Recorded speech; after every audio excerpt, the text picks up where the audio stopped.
I'm trying to rattle off several videos this morning because y'all have inundated.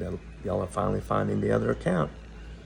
Make sure you're adding the other account. But this one says, Dr. Mike, I need your help. I've been taking 2 Klonopin at night with 2 tizanidine and 2 Benadryl. I have 50 and I've had chronic insomnia after I had my daughter at 26 and now I'm 50. My doctor Friday pulled my Klonopin from me.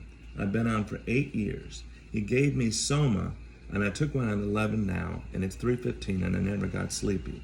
Help me please. I never asked for the Klonopin. My doctor gave it to me. I do not drink or smoke. I just need someone right now to help me.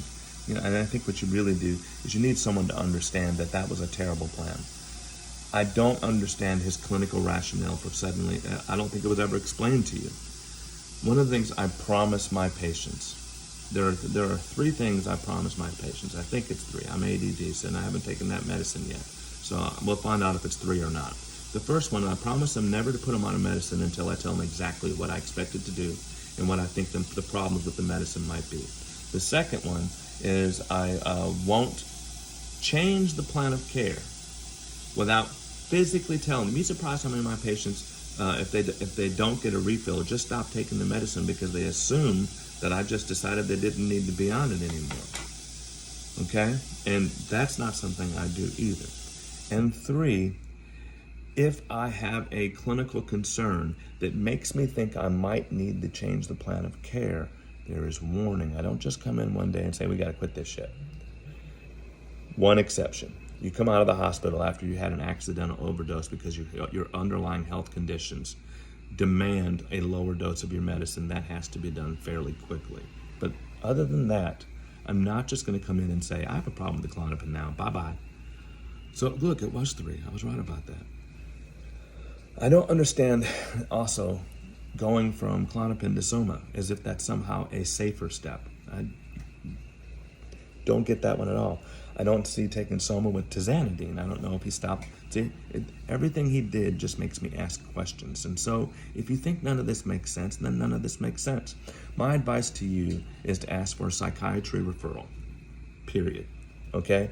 It's time to go see someone who will appreciate what the medicine did, may have some other ideas, but won't be so,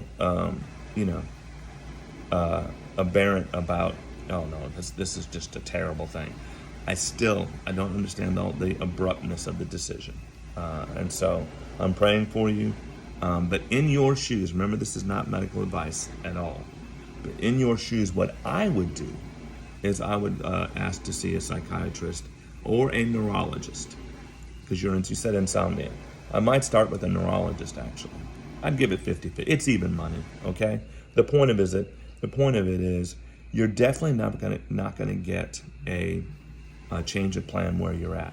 Now, if and when you get that medication secure or you get another plan that works, I recommend changing PCPs. If they took it, if they changed it, they didn't bother to explain why it was all of a sudden. They didn't give you an option. It was just that they didn't tell you therapeutically why. They didn't talk about weaning you off of one and starting you on another, testing to see how this, all of those things. That's not a relationship that you need to be in. I love y'all, no buts.